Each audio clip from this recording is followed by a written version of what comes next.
Bergdahl.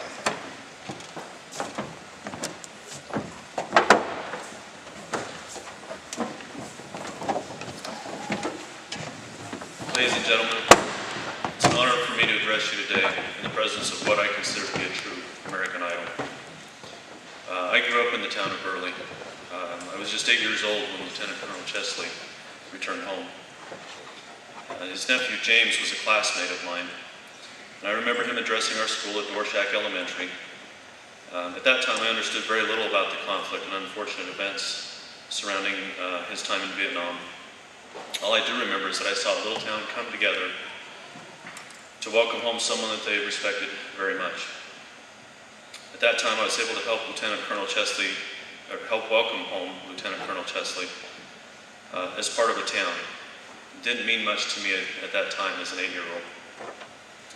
Now that I understand more of what he went through and what he endured and what he was willing to sacrifice in the name of this country, I would like to welcome him home as a grateful citizen and respectful brother. As a member of the POW MIA, when we welcome home a serviceman or woman, we have a little ceremony similar to what the troop boosters do. And I'd like to take liberty of doing that now for Colonel Chesley. There's a poem that was written by Father O'Brien, and I'm going to take a little liberty to change it. It's the airman, not the reporter, who has given us the freedom of press. It's the airman, not the poet, who has given us freedom of speech. It's the airman, not the campus organizer, who has given us the freedom to demonstrate. It's the airman, not the lawyer, who has given us the right to a fair trial. And it's the airman who salutes the flag, serves under the flag, and whose coffin is draped by the flag, who gives the protester the right to burn that flag. And Lieutenant Colonel Chesley, on behalf of the POW MIA organization from Pocatello, I'd like to welcome you home.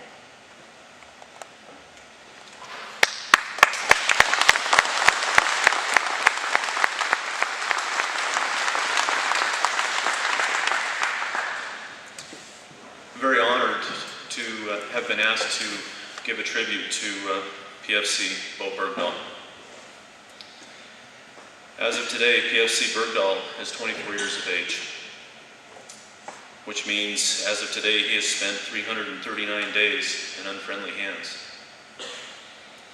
And for such a young life, that equates to almost 4% of his life that he spent in that situation. During his 24 years, Bowe has lived probably more than a lot of us have. He's an adventuresome young man.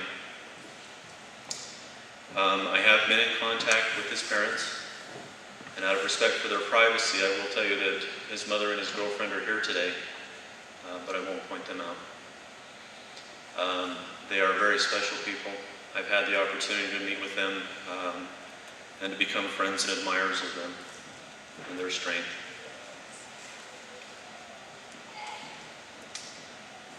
They obviously love their son very much, and they have wished that I relay to you on their behalf that they are thankful for the many thoughts and prayers that they receive daily, and the thoughts and prayers that go out to Bowe. As I said, Bowe was a very adventuresome child growing up, and again, out of respect for their privacy, I didn't poke and prod, but I snuck around and asked a couple of people that knew Bowe and found out about him. I was told that as a young man, Bowe took several jobs in order to pay for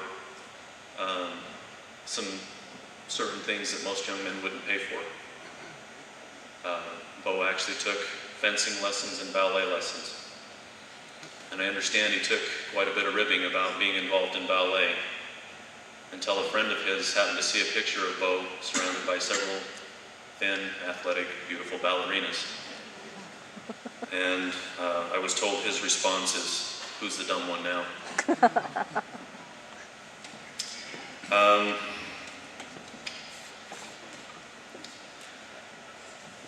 Bowe had this idea about traveling the world, and before he enlisted in the Army, he did quite a bit of that. He actually traveled by boat through the Panama Canal, so he sailed from the Atlantic to the Pacific. And once he got to San Francisco, he purchased a bike and rode down the coast. I understand that he didn't always get to stay in the Hilton and the fancy places. He actually slept by the side of the road in a garbage bag, experiencing life. Bowe also took a job working in a salmon boat off the coast of Alaska and had impressed several of his co-workers with his plans to travel the world. Bowe joined the Army and was assigned to the 1st Battalion, 501st Parachute Infantry Regiment, 4th Brigade Combat Team based in Fort Richardson, Alaska. Bowe had only been in country for a short while when he was taken prisoner. We've seen videos of him since he was captured 3 separate times. Each time he appears to be strong in body and mind. Very much a tribute to his character and his spirit. I've heard much speculation about things said on these recordings and the situations surrounding his capture. Here's what I can tell you. A young man named Bowe Bergdahl signed his name on a dotted line.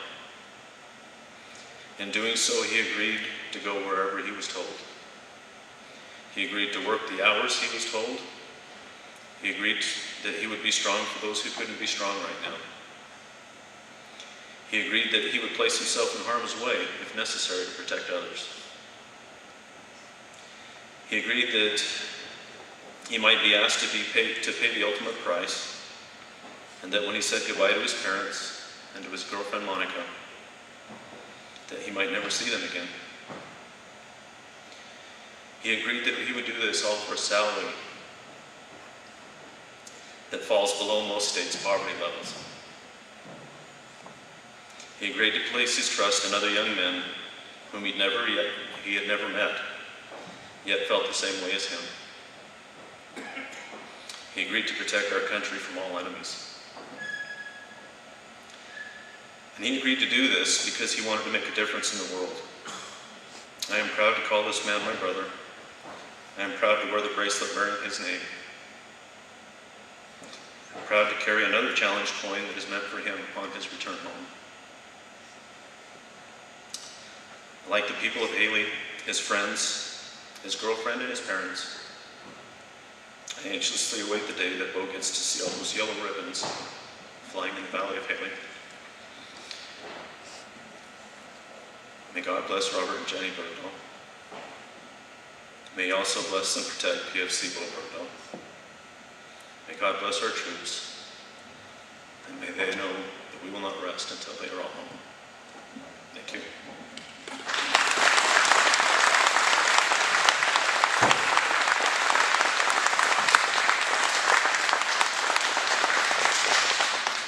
That was Casey Jackman. Thank you, Casey.